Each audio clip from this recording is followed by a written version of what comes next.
All right. Welcome, everybody, to another episode of Sales Pipeline Radio. I'm your host, Matt Heinz. Very excited to have you here. We got a great guest today, great topic, lots to talk about. If you are joining us live in the middle of your workday, the middle of your work week, thank you so much for being part of this. Appreciate you doing that. You have a chance to be on the show. You can be part of the show. You can put in a comment, a question, a rebuttal, a rant. We will see that. We can comment on it. We can load that into the screen so you can be part of the show as well. So please feel free to do that at any point. If you are watching and listening on demand, thank you so much for continuing to listen, subscribe, to download. We are 373 episodes in, Chris, and closing in on a 250,000 downloads. So thank you, everyone who continues to listen and check this out. Every episode, Sales Pipeline Radio is always available, past, present, and future, at salespipelineradio.com. With us today, I consider you a friend, Chris. We've known each other for a long time. Founder, CEO of Demandbase, been in the B2B marketing space for a long time. Currently founder and CEO of Channel 99, Chris Golec. How you doing, man? Great. Thanks for having me. Glad to be here. Why do you keep coming back? I mean, like, you know, starting any company, let alone a tech company, let alone a SaaS company, like I've had people describe it to me as chewing glass. And as a founder in a different business, that resonates sometimes. What is it about entrepreneurship? What is it about startups that keeps you coming back?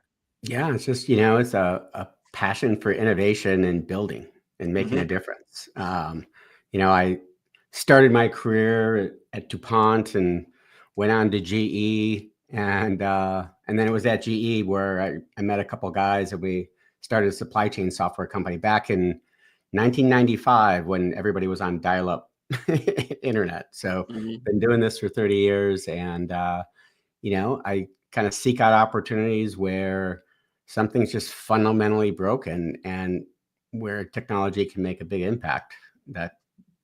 That's exciting to me. I mean, watching from a little bit of distance, I think one of the commonalities I notice about the teams, the companies you build and the teams you run, is just the quality of the people. Like, you have good people at the companies that you run. Like, I imagine that is a priority. Can you talk a little about people and culture and why that's so important? Yeah, and thanks for recognizing that. That is important to me. A software company, the asset is the people, right? And you hire great people, you'll find the opportunity to make the products and keep customers happy and growing. But it was early at, Demandbase. We were probably 25 people. And I had this like slide and this mission to hire, world-class talent and retain talent. And it takes more than a slide, right? You got to really invest in it. And we did that at Demandbase. And it's not about the free snacks. It's about transparency, inclusion. It's about, having a diverse workforce and really listening to people and sharing. And, we were ranked, I think, in the top 20 places to work in San Francisco for like 10 years in a row. I think in 2016, we were in the top 10 on Glassdoor out of 500,000 companies. So pretty awesome stuff. And it's an accolade to the company, not necessarily to me, because it's all the employees that make it a great place to work as well. And still today, like, even though people have moved on to different roles and opportunities, I still stay pretty connected to a lot of the Demandbase crew, so to speak. Yeah, no, I bet. That's awesome.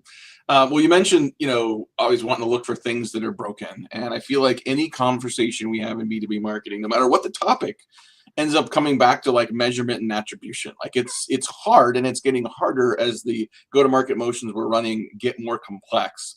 Of all the problems that do exist out there in B2B, and there are many, why was measurement the focus area for you that you dug into with Channel 99?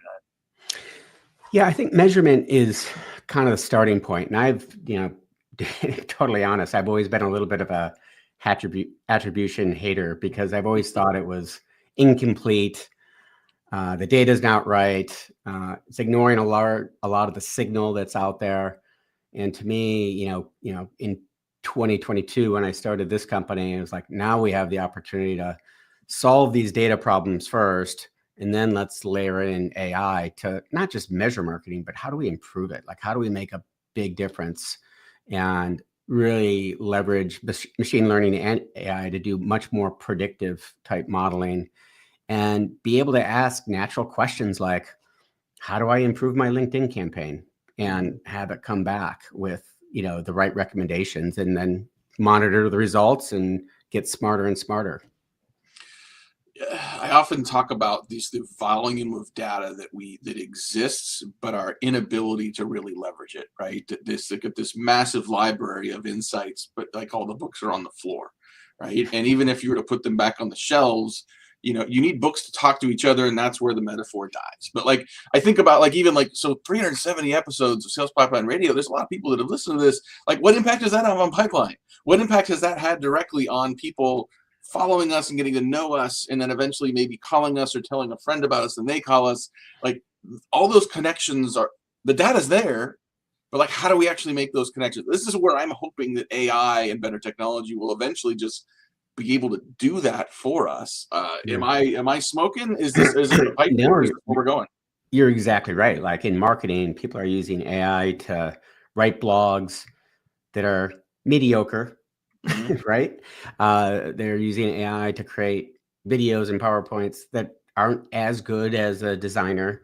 And the biggest opportunity is really leveraging AI to sit on top of the data and make recommendations, understand performance opportunities, and kind of always on world's smartest marketing ops person. And that opportunity is now. However, when I talk about the data, you got to solve some of the data problems, because the AI is only as good as the data it sits on top of. And I know every marketing ops person that's listening to this is probably shaking their head, yes, because they do. There are a lot of challenges, and a lot of the legacy attribution tools out there haven't addressed them. Frankly, they've ignored them. Well, I was literally having this conversation with another CMO yesterday about this data problem, and the fact that like we expect AI to do all this stuff, yet the data continues to be broken. Like, you just contact information, right? The fact that like we get emailed for a job that we had 4 jobs ago or 20 years ago, and people think that's still where we work, is crazy. You can go to LinkedIn, you can see where I work now, right? And there are tools. I mean, you would think that it's not private information, some of that. So the fact that we haven't even made that, I think it has kept a lot of people pessimistic about the idea that we're actually going to improve all that to help the AI do what we think it should be able to do. Yeah. And I think a big part of this, Matt, too, that people don't recognize on the surface is that a lot of these things of, what's working and what's not, it all depends on who you're marketing or selling to, right? So if we have a customer that's using, Facebook, Google, Microsoft, maybe an ABM technology, LinkedIn, and they say, well, what's the most effective? I'm like, well, for which audience?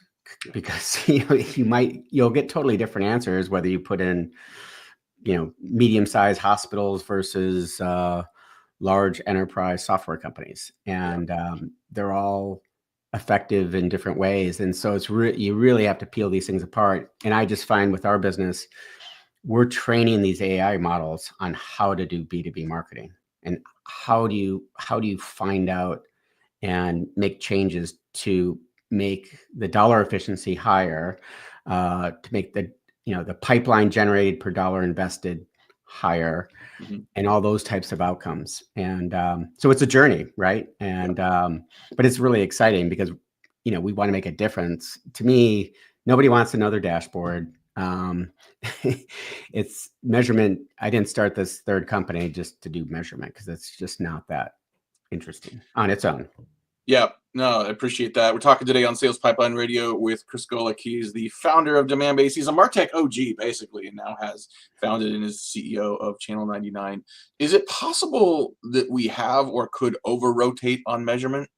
Because, I mean, I kind of joke about, hey, this podcast, like, how much pipeline did it generate? Well, is that really the measure of an effective podcast? Is that really the role of a podcast? Are there some things that we don't need to or shouldn't minutely measure? I legit don't know the answer to this question. I'm curious what you think.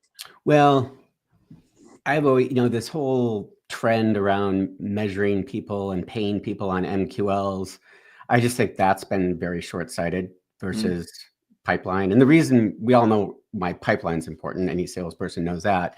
But the other reason to get it right is that typically, at least in the software world, 50% of your customer acquisition cost is pipeline. And it's fascinating to me that a lot of companies don't really dive in and understand that what percentage is fixed expense versus variable, and a big part of it's pipeline. So if you can get more efficient and drive down your customer acquisition cost, you're increasing the value of the company by a lot. Because especially as companies get bigger, the later stage investors are looking at lifetime value over CAC and all these different KPIs, and marketing has a ton of influence over that. Sometimes I don't think they realize it. Well, don't realize it, or just as some of this gets more complex, it seems like you kind of have to understand it to be able to interpret and communicate it. I think about this a lot in terms of sort of the role of a CMO, right? To not only like lead the strategy and lead the team and sort of lead the company with their leadership peers.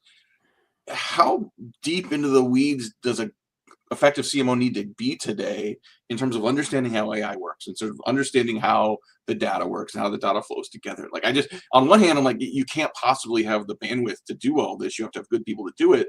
But also there's a level of understanding of some of this that wasn't taught in any MBA program that I was part of, because it's all brand new, that if you don't understand it, how can you manage it? Where do you find that balance point? I always find that great CMOs kind of recognize what they're really good at, and they fill the gaps, right? And I kind of put marketers or CMOs, and they either come up through brand and are really good at brand, position, message, kind of the softer side. Yeah. And then you have the CMOs that come up through like operations, are very numbers, pipeline oriented. Both are really important. And so if the CMO is inherently more on the ops side, they really need to have an exec that knows brand. But the self-awareness is the most important part. Because as you know, marketing is an organization of specialization versus sales is an organization of scale, the same kind of skill sets. And so I think understanding that as a CMO and filling those gaps is the most important thing. I think you can say that for any role, right? I think, I see this in job descriptions for CMOs. Sometimes it's like, you're looking for a unicorn, right? And it's kind of like saying, I'm looking for a full service agency. Like, that doesn't exist. Like, your agencies are good at one or two things and then want to get paid for everything. And sometimes it's better to say, like, here's what I'm good at, right? And I'm going to backfill with people on my team, and I'm going to also recognize where my blind spots might be. I think it actually is a strength and a point of courage when someone can stand up and say, I don't know everything. And here's the things that I'm not good at, and I'm going to bring in the right people to be able to do that. Wow. At some point, maybe you bring in the right robot, Chris, to do that, right? And I think we're sort of in this phase where we're sort of imagining where AI is taking us. And in some cases, I've seen people say, I don't need to hire sales and marketing anymore. I'm just going to have a go-to-market engineer do it all through robots. That march will continue. If we're sitting here in 5 years, what do you think the balance between human and robots is in go-to-market functions? Oh, gosh. I think there's a dramatic improvement in efficiency, but the creative, the differentiation, all those things are still are unique to a person's skill set. But a lot of the repetitive activities that are still prevalent in like SDR roles and things like that absolutely can be automated. But I think it just elevates everybody's job to be more strategic. A lot of the things that we're solving for right now, marketing ops owns or digital marketing owns, and it's kind of taken the grunt work and making it just much faster and more accurate. So I don't think anybody in marketing ops fears their job. I think it's like, finally, I can get to work on things that are more exciting.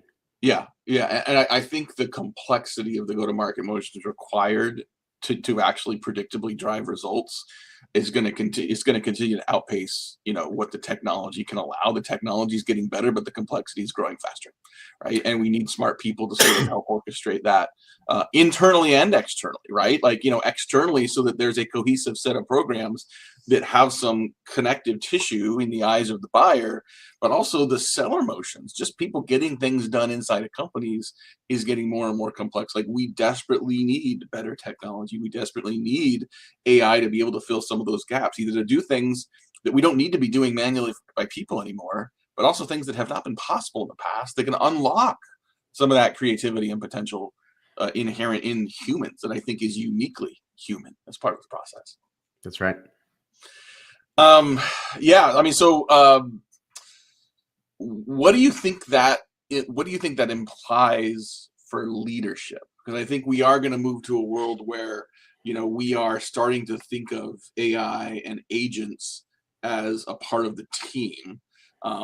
Does that make a difference? Does that change things in terms of how you think about like an effective leadership style?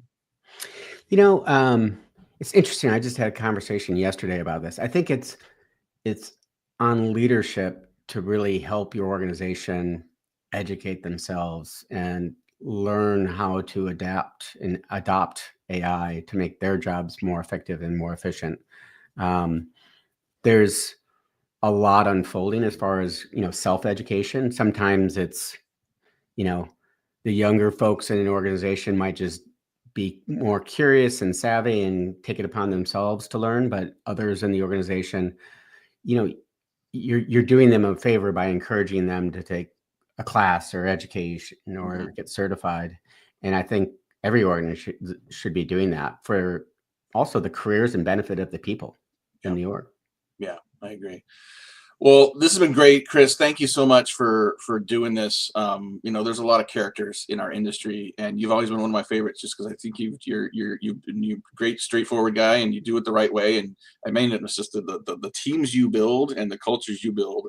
Not only was great for those moments, but like that, the ripple effect when people that learn from that and appreciate that, and then go somewhere else and recreate that. Like I think about, you know, Peter Isaacson and others that, you know, from back old school days, just always makes me smile. So thank you for being who you are. Well, it's important. I have 2 guys in the next room that were at Demand Base years ago. So love it. Love it. Hey, if people want to learn more about you, hear more from you, learn more about Channel 99, where should they go? Just go to channel99.com, and happy to reach out to me on LinkedIn, and we'll connect and I can share more about what we're doing. Awesome. Well, thank you much for being here. Thanks everyone for listening, watching, both live and on demand. We'll be back next week. More great guests, more great content. That's it for today's Sales Pipeline Radio. We'll see you next week. Take care. Great. Thanks, Matt.